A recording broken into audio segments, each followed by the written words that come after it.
na leo tutakumbushana juu ya tatizo la STI, sexual transmitted infection au diseases, ambayo kwa Kiswahili tunasema maambukizi ya magonjwa ya ngono.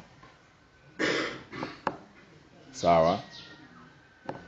Hasa tutaangalia kuna kitu anakiita GDS, genital discharge syndrome, ambayo inahusisha urethral discharge syndrome pamoja na vaginal discharge syndrome. Kwa jinsia zote mbili, kama nilivyotaja, UDS kwa wanaume na VDS kwa wanawake, ambao sasa kwa pamoja tunaiweka kama genital discharge syndrome. Tunaposema genital discharge syndrome ni muunganiko wa condition mbili na kuendelea. Manake huyu mtu anakuwa na tatizo, anatoka na uchafu au usaa sehemu zake za siri.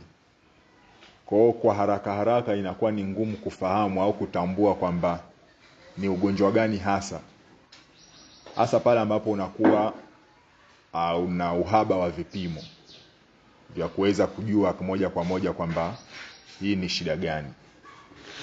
Kwa hiyo sasa tunaiweka kiujumla, ambao mwisho wa siku hata kwenye matibabu yake inabidi tuje tuchanganye dawa kwa ajili ya kutargeti magonjwa tofauti, kwa sababu mdudu halisia kabisa ambaye anakuwa amesababisha unakuwa haumfahamu kwa muda huo kwa sababu ya uhaba wa vipimo. Kwa hiyo tukiendelea tunaweza tukasema kwamba hizi genital discharge syndrome, kama nilivyosema, ni uwepo wa uchafu ambao unakuwa unatoka hasa kwenye sehemu za siri au sehemu zetu za viungo vya vinavyohusiana sasa na tendo la ndoa. UDS manake huyu ni mwanamume anakuwa anatoka huo uchafu ambao tunasema unapitia kwenye urethra, kwenye njia ya uume ile ambayo inatoa mkojo, lakini pia kwa muda huo ndio inayotumika pia kutoa hizi mbegu za kiume pale unapokuwa kwenye tendo. Kwa huo uchafu unakuwa unatoka kupitia hapo. Lakini tukisema vagina manake huyu ni mwanamke ambaye anakuwa anatoka uchafu, na uchafu huu unatoka sehemu za ukeni. Sasa kwenye GDS kuna wadudu wawili hasa ambao ndo wanasababisha hivi vitu katika mazingira yetu ya kawaida. Kuna mmoja anaitwa Neisseria gonorrhoeae, lakini na kuna Chlamydia trachomatis. Kwa kesi nyingi hawa ndio wanasababisha hili tatizo. Neisseria gonorrhoeae ambaye yeye tunasema huyu anasababisha gono, alafu na Chlamydia trachomatis huyu tunasema anasababisha trichomoniasis. Sasa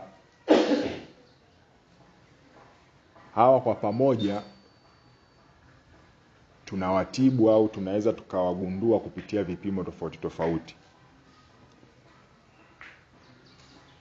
Kwa maeneo yetu tumekuwa na hizi kesi kwa kiasi kikubwa sana.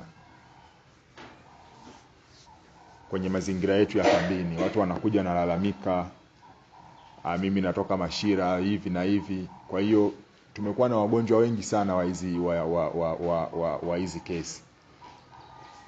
Na mwisho wa siku tumeona kwamba ni vizuri tukakumbushana ili katika elimu zetu tunazozitoa iweze kuwa vyepesi watu waweze kukumbuka visababishi na jinsi ya kujikinga.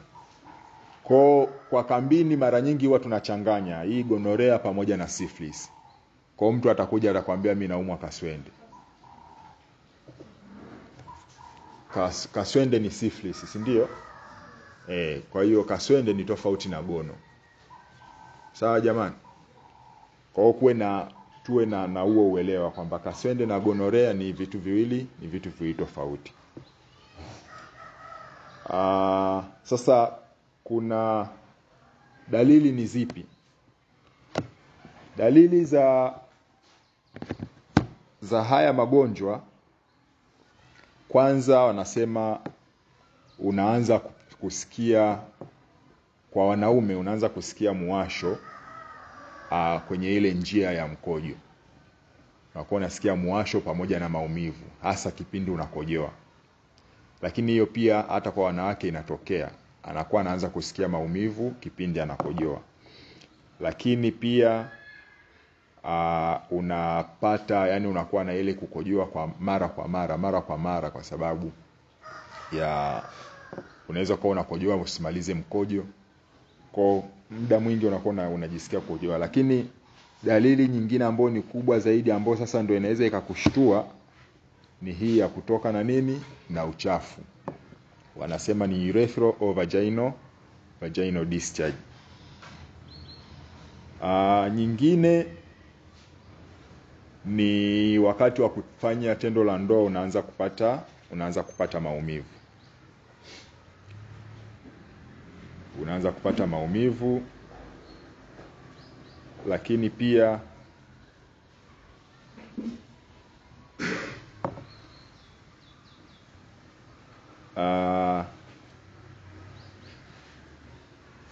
kwa wanawake pia saa nyingine unakuwa wakiingia kwenye siku zao, zile siku zinaanza kwenda tofauti na kawaida. Wanasema anakuwa anapata bleeding ndani ya periods. Yani ameingia leo, labda amezoea kuingia kwa siku 28, anajikuta kabla ya zile siku ameingia tena. Sawa? Hizo ni moja ya dalili ambazo ni za huu ugonjwa. Na mara nyingi dalili kubwa hasa ambayo huwa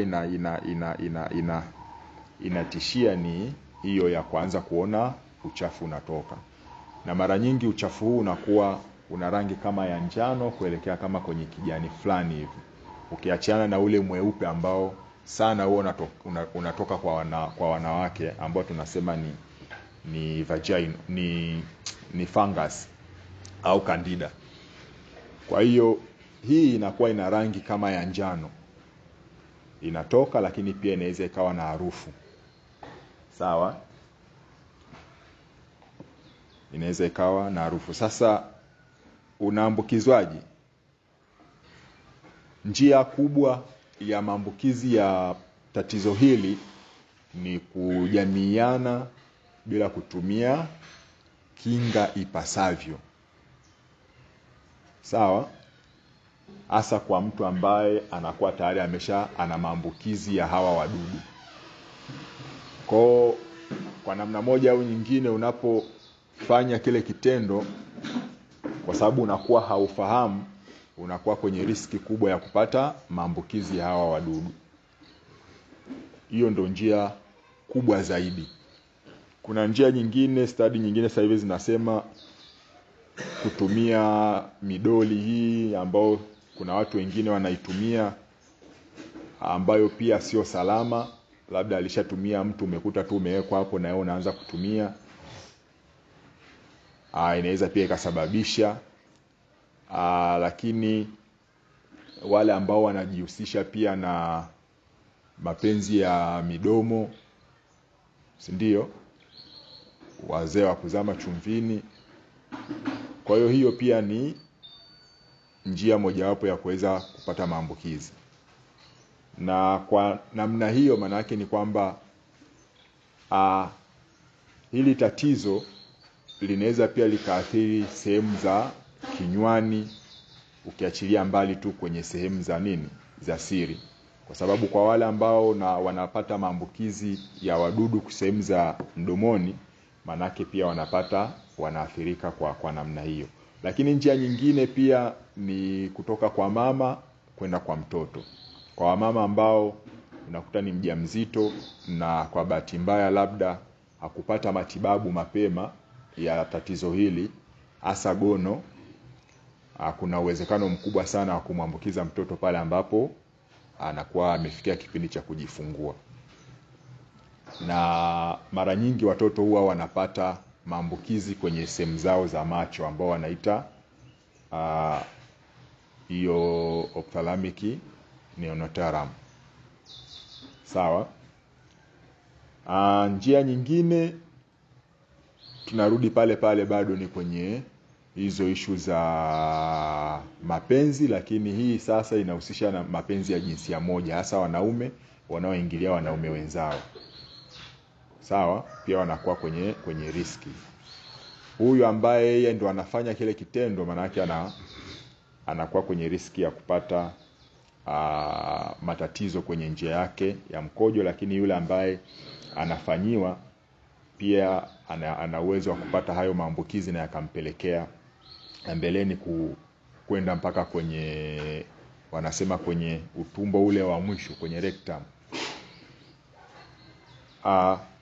Hizo ni njia mbalimbali ambazo mtu anaweza akapata, lakini pia unaweza ukapata kwa kugusana. Saa nyingine labda umetumia mataulo ambayo labda yashatumika na kwa bahati mbaya hayakufuliwa, na huyu ambaye alitumia labda kwenye kujifuta kwake alikuwa na maambukizi tayari ya hawa wadudu. Kwa hiyo unapokuja kulitumia na wewe, kunakuwa na uwezekano mkubwa pia wa kufanya nini, wa kupata maambukizi ya hawa wadudu. Kwa hizo ni njia tofauti tofauti ambazo zinaweza zikapelekea tukawa katika hii hali ya kupata na hizi vaginal au urethral discharge illnesses au disease. Sasa kuna njia ambazo unatakiwa pia uzifahamu. Je, tunaweza tukajilinda vipi? Tukiangalia zile njia ambazo tumesema zinaweza zikasababisha huyu mtu akapata maambukizi, tunazigeuza. Kwa hiyo kama ulikuwa unafanya mapenzi bila kutumia kinga katika njia inayotakiwa, maana yake ni kwamba uanze kutumia kinga jinsi inavyotakiwa kwa usahihi. Maana unaweza kuwa unatumia kinga lakini sio kwa usahihi. Unatakiwa uitumie kwa usahihi. Lakini pia kupunguza namba ya wapenzi mbalimbali. Wanasema uwe na mpenzi mmoja, au uwe na mke mmoja, au mume wako awe mmoja, sio unakuwa na mnyororo wa watu ambao unakuwa nao kwenye mahusiano. Hiyo pia inaweza ikatusaidia mwaminifu. Hiyo pia inaweza ikatusaidia kupunguza maambukizi ya hivi vitu. Kitu kingine ni kuwa na hivi ambavyo tumesema, labda matumizi ya mataulo hayo, au hiyo midoli ambayo siku hizi dada zetu au mama zetu wanakuwa wanaitumia kujiridhisha. Lakini pia kuacha hizi tabia ambazo zimekuja za kuingiliana wanaume kwa wanaume. Si ndio?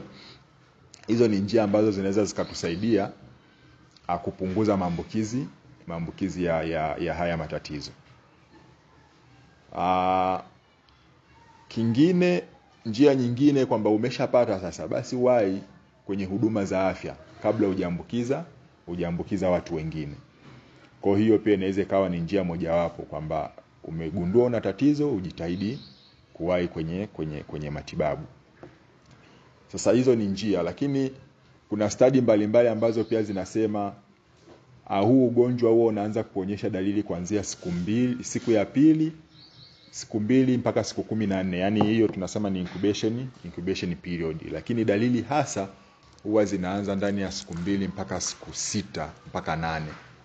Pale unakuwa umeshaanza kuziona hizo dalili kabisa. Na kwa watu wengine inawezekana zisifike hata siku 2. Ukajikuta umemaliza kukutana na mtu, ndani ya masaa kadhaa ukaanza kupata hizo dalili, mfano kukojoa, naumia, muwasho. Baadaye ndio ukaanza kupata na hizo discharge ambazo zinakuwa zinatoka. Kwa hiyo ni incubation period ya siku 2 mpaka siku 14. Sawa jamani? Na kwenye matibabu yake, kwenye matibabu ya haya magonjwa, kwa sababu kwenye setting zetu sana tunakosa vipimo kiuhalisia.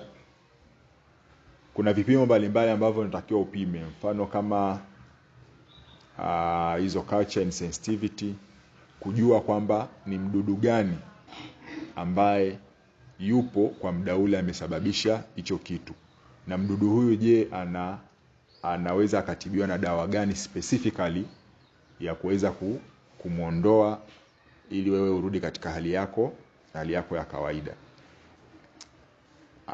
Hivyo ni vipimo, lakini kuna muda mwingine kuna wengine wanatumia pia VDRL na RPR, japokuwa huwa tunazitumia sana kwenye upimaji wa syphilis. Ila pia kuna sehemu ambayo nimepita wakasema sasa hivi kuna watu wanatumia PCR, polymerase chain reaction, kwa ajili ya kupima zile genes kabisa za wadudu moja kwa moja, ili kuweza kujua ni gani ambayo inaweza ikasaidia. Sasa baada ya hayo tunaweza tukaangalia kidogo matibabu ya easy GDS, ambao tunahusisha vaginal discharge syndrome pamoja na urethral discharge syndrome. Kwa sababu ni syndrome, manake ni mjumuisho wa magonjwa zaidi ya moja, na kama nilivyosema mwanzoni inakuwa ni ngumu pia kutambua. Ukishaiweka kwenye term ya syndrome, manake hauna uhakika kwamba ni mdudu yupi hasa ambaye amesababisha hiki kitu. Kwa hiyo tunatibu kwa kuchanganya matibabu yetu. Tunachanganya dawa tofauti ambazo zinakuwa zinalenga aina za wadudu zaidi ya mmoja au zaidi ya wawili. Kwa hiyo kwenye matibabu hapa anasema utachukua history, utafanya examination ya huyo mgonjwa. Saa nyingine pia wanashauri labda utatumia speculum kama ipo, na kama unajua kuitumia. Maana inawezekana ipo lakini haufahamu jinsi ya kuitumia. Kwa kama unafahamu namna kuitumia, wanasema ni vizuri ukatumia pia kuangalia hiyo. Na kama kuna hizo discharge ambazo zimeonekana, anasema non card like discharge. Card like manake ni zile discharge ambazo zinatoka hasa kwenye fungus, zinakuwa nzito. Sasa kama ni discharge haipo ya namna hiyo, na tumesema mwanzoni rangi au ile appearance ya discharge ambayo inaweza kaa inatoka kwamba ni njano alafu inakuwa ina harufu, tunasema unaweza tukaanza kutreat. Tunatibu sasa kwa kuhisia kwamba hii inawezekana ikawa ni gono au labda ni chlamydia ambayo tumesema inasababisha trichomoniasis, au chlamydia infection au trichomoniasis ambayo inasababishwa au na bacteria vaginosis. Sasa ukiangalia hao ambao wametajwa hapa, manake ni zaidi ya mmoja mpaka ni zaidi ya wawili, yani watatu kwenda mbele. Sasa tuna treat vipi? Anasema kuna cefixime, tutampatia huyo mtu Paorostat, lakini kuna azithromycin ambao pia itakuwa ni 1 gram Paorostat, alafu na metronidazole kila baada ya masaa 12 kwa muda wa siku 7. Hayo ni matibabu ya awali. Sawa? Baada ya hapo tutamuelimisha huyu mtu juu ya uaminifu, wa kuwa na mpenzi mmoja ambaye ni mwaminifu, lakini pia tutamuelimisha juu ya matumizi sahihi ya kondom. Lakini pia tunaweza tukamuofa ushauri na saa juu ya maambukizi ya HIV. Sawa, na kumshauri pia aweze kupima. Sawa. Hayo ni matibabu ya kwanza. Baada ya siku saba atarudi kwenye visit ya pili. Na akirudi kwenye visit ya pili, maana yake utamuassess huyu mtu anaendeleaje, maendeleo yake ni yapi. Na kama hakuna improvement yoyote ambayo ameonyesha na bado lile tatizo au ule uchafu unaendelea kutoka, maana yake sasa huyu tutamuongezea, anasema treat candidiasis, bacteria vaginosis na prolonged chlamydia treatment and second line for gonorrhea. Kwa sasa hapa anaongeza kitu kingine kwamba amemuongeza pia na candida ambaye moja kwa moja tunajua anasababisha fungal infection. Kwa hiyo kwenye second visit akasema utamwekea clotrimazole vaginal pessils kwa muda wa siku 6, utamchoma ceftriaxone ambayo ni IM start, utampa doxy kwa muda wa siku 7 na metronidazole kwa muda wa siku 7. Sawa? Hiyo itakuwa ni kwenye second visit. Baada ya first visit kupata yale matibabu na ikashindikana kupona ndani ya siku 7, na kama atakuja tena kwenye visit ya 3 na hakupata improvement yoyote, wanashauri sasa huyu inabidi apelekwe kwenye vipimo kujua shida hasa au mdudu haswa ni yupi, na anaweza akanufaika au huyu mgonjwa akanufaika kwa dawa ipi ambayo itamuua yule mdudu moja kwa moja. Kwa sababu hapo unakuwa umeshaunganisha dawa tofauti na bado hapati improvement yoyote. Sawa? Kwa mama wajawazito trimester ya kwanza wanasema jitahidi usimpatie metronidazole. Sawa? Doxy pamoja na cipro pia usimpatie kwa wamama wajawazito au wale wamama ambao wananyonyesha. Badala yake utabadilisha hizi doxy au cipro na erythromycin au ceftriaxone. Sawa? Kwa hapa haya ni matibabu ya hizi GDS ambayo ni genital discharge syndrome. Lakini sasa tukija kwenye mazingira yetu ya kawaida ya kazi zetu za kila siku, inawezekana tukawa hatuna hizi dawa kwa kipindi hicho na mtu amekuja, si ndio? Kwa hiyo utajaribu kuangalia ambayo ipo na inaweza ikamsaidia mgonjwa. Hauwezi kumwacha tu kwamba wewe rudi kwa sababu cefixime haipo au azuma haipo. Sawa? Kwa hiyo tutatibu kulingana na kile ambacho tunacho. Kwa hiyo unaweza ukawa hauna cefixime, hauna azithromycin, lakini labda una metro au una ceftriaxone, unatakiwa umsaidie mgonjwa. Sawa? Unatakiwa umsaidie mgonjwa. Kwa hiyo kwenye mazingira ya kawaida manake lazima utumie kitu ambacho kipo, ili mwisho wa siku mgonjwa apate kunufaika au kusaidika kabla ya complication nyingine hazijatokea. Sasa complication ambazo zinaweza zikatokea huko mbeleni kwa mtu ambaye anakuwa hajapata matibabu ambayo ni sahihi au amechelewa, unaweza tukapata wanaume wakapata urethral stricture, yani ile urethra ikawa tunasema ni kuvunjika, ni kusinya. Kwa hiyo inakuwa ni kama inasinya, yani kama ilikuwa hivi maana yake inapungua, si ndio? Lakini pia wawapo hapo kwenye urethra unaweza ukabaki na makovu ambayo pia yanaweza yakawa nasababisha maumivu na saa nyingine mkojo usipite vizuri. Sawa? Lakini kwa wanawake inaweza ikasababisha PID. Wadudu wale wakaenda mpaka kwenye via vya uzazi na kuweza kushambulia kule, ambapo sasa mwisho wa siku inakuwa ni pelvic inflammatory disease. Kwa madhara yapo mengi, si ndio? Lakini ukiwahi mapema na ukatibiwa mapema inakuwa ni vizuri, inapunguza madhara kwa mbeleni.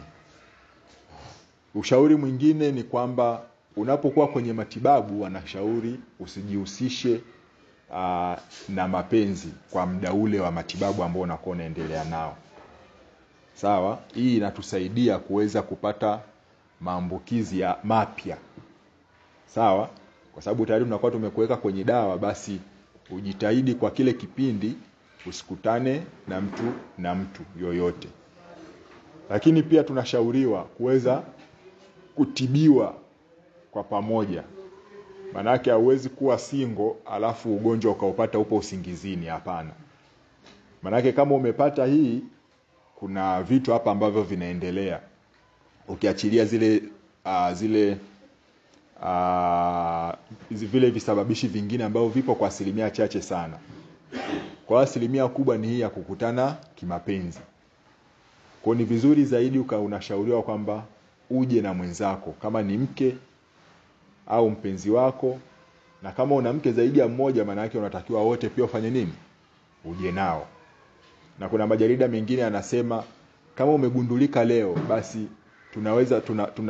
tunaanza kutrace chain yako miezi miwili nyuma. Sawa? Kwa hiyo tukiangalia ile incubation period, tunaweza kutrace miezi miwili nyuma, kwamba hawa ambao ulikutana nao huku uweze pia kuwashauri waje wafanye nini? Wapate matibabu. Kwa sababu mwisho wa siku inakuwa hauwezi kujua ni nani hasa aliyekuambukiza. Kwa hiyo ni jambo jema na zuri sana kutibiwa na mwenzi wako au mwenzako ambaye upo naye kwenye mahusiano, kuliko kuja peke yako alafu yeye ukamwacha. Maana yake ni kwamba ukienda itajirudia tena. Kwa hiyo mwisho wa siku utakuwa unatengeneza usugu kwenye matumizi ya dawa. Ukaweza ukajikuta mwisho unakosa dawa sahihi ya kukusaidia. Kwa sababu wadudu pia wanavyokuwa wanajirudia, unatumia dawa pia wenyewe wanatengeneza magamba fulani ya kuwazuia waendelee kujiweka katika usalama, ambao tunaita ni drug resistance. Kwa hiyo ni vizuri zaidi ukatibiwa na mwenzi wako. Sawa? Tumeelewana jamani?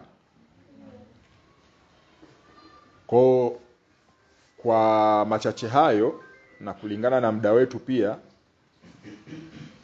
tunaweza tukachukua kila ambacho tunaona kinafaa na cha umuhimu kuweza kuendelea kufundisha kwenye jamii zetu, ili kuweza kupunguza pia maambukizi ya hili tatizo. Kikubwa kingine ni kuwashauri pale ambapo unaona dalili kuwahi mapema hospitalini. Usisubiri ukahisi kwamba itaisha. Haiwezi kuisha kwa sababu unakuwa hujatumia matibabu yoyote. Na wale ambao tunakimbiliaga kwenye dawa za kienyeji, inawezekana zipo zinatibu, lakini sasa hatujui tunasema nini, dozi zake ni zipi. Kwa hiyo unaweza ukawa unatumia, lakini ikawa inakusababishia pia matatizo mengine tofauti na kukutibu. Kwa hiyo tuje hospitali mapema, tusione aibu labda utaonekana kwamba wewe ni muhuni sana au mchafu sana. Hapana. Ni vitu ambavyo kila mmoja wetu anafanya. Hamna wa kupinga hilo, na kama imetokea basi uwahi kuja hospitali ili upate matibabu mapema. Tusikae nyumbani. Unakuta watu wanakuja ameanza kuona dalili labda ya uchafu, anakaribia siku ya 5 ya 6 yupo tu amekaa nyumbani. Sawa? Na kwa wanaume hii pia huwa inasababisha mpaka hizo epididymis zinavimba. Kwa hiyo unaweza ukaona ni namna gani ambayo tunaweza tukawa tunajipeleka kwenye hatari au tunajiweka kwenye hatari zaidi.